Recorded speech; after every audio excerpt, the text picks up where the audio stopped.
ಕನಕಪುರ ಬಂಡೆ ಡಿಕೆ ಶಿವಕುಮಾರ್ಗೆ ಮುಖ್ಯಮಂತ್ರಿ ಪಟ್ಟ ಒಲಿದು ಬಂದಿದೆ. 25ನೇ ಮುಖ್ಯಮಂತ್ರಿಯಾಗಿ ಡಿಕೆ ಶಿವಕುಮಾರ್ ಪ್ರಮಾಣ ವಚನವನ್ನ ಬುಧವಾರ ಸ್ವೀಕಾರ ಮಾಡ್ತಾರೆ. ಪ್ರಾರ್ಥನೆ ಪ್ರಯತ್ನ ಎರಡೂ ಫಲಿಸಿದೆ. ಕನಕಪುರ ಬಂಡೆ ಡಿಕೆ ಶಿವಕುಮಾರ್ ಅವರಿಗೆ ಮುಖ್ಯಮಂತ್ರಿ ಪಟ್ಟ ಒಲಿದು ಬಂದಿದೆ. 25ನೇ ಮುಖ್ಯಮಂತ್ರಿಯಾಗಿ ಶಿವಕುಮಾರ್ ಪ್ರಮಾಣ ವಚನವನ್ನ ಬುಧವಾರ ಸ್ವೀಕಾರ ಮಾಡ್ತಾರೆ. ಶಾಸಕಾಂಗ ಪಕ್ಷದ ನಾಯಕನಾಗಿ ಡಿಕೆ ಶಿವಕುಮಾರ್ ಅವರನ್ನ ಒಮ್ಮತದಿಂದ ಆಯ್ಕೆ ಮಾಡಲಾಗಿದೆ. ಜೂನ್ 3ನೇ ತಾರೀಕು ಬುಧವಾರ ಸಂಜೆ 4:05 ಡಿಕೆ ಶಿವಕುಮಾರ್ ಅವರ ಪದಗ್ರಹಣ ಕಾರ್ಯಕ್ರಮ ನಡೆಯಲಿದೆ. ಅಜ್ಜಯ್ಯ ಹೇಳಿದ ಮುಹೂರ್ತದಲ್ಲೇ ಡಿಕೆ ಶಿವಕುಮಾರ್ ಪ್ರಮಾಣ ವಚನವನ್ನ ಸ್ವೀಕಾರ ಮಾಡ್ತಾರೆ.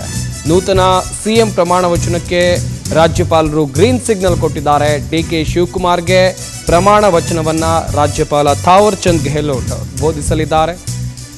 ಲೋಕಭವನದ ಗಾಜಿನ ಮನೆಯಲ್ಲಿ ಈ ಪ್ರಮಾಣ ವಚನ ಕಾರ್ಯಕ್ರಮ ನಡೆಯಲಿದೆ. ಬೇಕಾದ ಎಲ್ಲ ತಯಾರಿಗಳನ್ನು ಕೂಡ ಈಗಾಗಲೇ ಮಾಡಿಕೊಳ್ಳಲಾಗ್ತಾ ಇದೆ. ಇತ್ತ ಡಿಕೆ ಶಿವಕುಮಾರ್ ಅವರ ವಿಚಾರಕ್ಕೆ ಸಂಬಂಧಪಟ್ಟ ಹಾಗೆ ಪದೇ ಪದೇ ಹೈಕಮಾಂಡ್ ಬಳಿ ಮಾಡಿದ ಕೆಲಸಕ್ಕೆ ಕೂಲಿ ಕೇಳುವಂಥ ಕೆಲಸವನ್ನು ಮಾಡ್ತಾ ಇದ್ರು. ಬಟ್ ಅದೆಲ್ಲವೂ ಕೂಡ ದಕ್ಕಿದೆ. ಪ್ರಾರ್ಥನೆ ಪ್ರಯತ್ನ ಎರಡೂ ಕೂಡ ಫಲಿಸಿದೆ. ಬುಧವಾರ ಅವರು ಪ್ರಮಾಣ ವಚನವನ್ನು ಸ್ವೀಕಾರ ಮಾಡ್ತಾರೆ. ಶಾಸಕಾಂಗ ಪಕ್ಷದ ನಾಯಕನಾಗಿ ಅದಾದ ಬಳಿಕ ರಾಜ್ಯಪಾಲರನ್ನ ಭೇಟಿಯಾಗಿ ಸರ್ಕಾರ ರಚನೆಗೆ ಹಕ್ಕು ಕೂಡ ಮಂಡಿಸಿದ್ರು. ರಾಜ್ಯಪಾಲರಿಂದ ಗ್ರೀನ್ ಸಿಗ್ನಲ್ ಬಂದಿದೆ.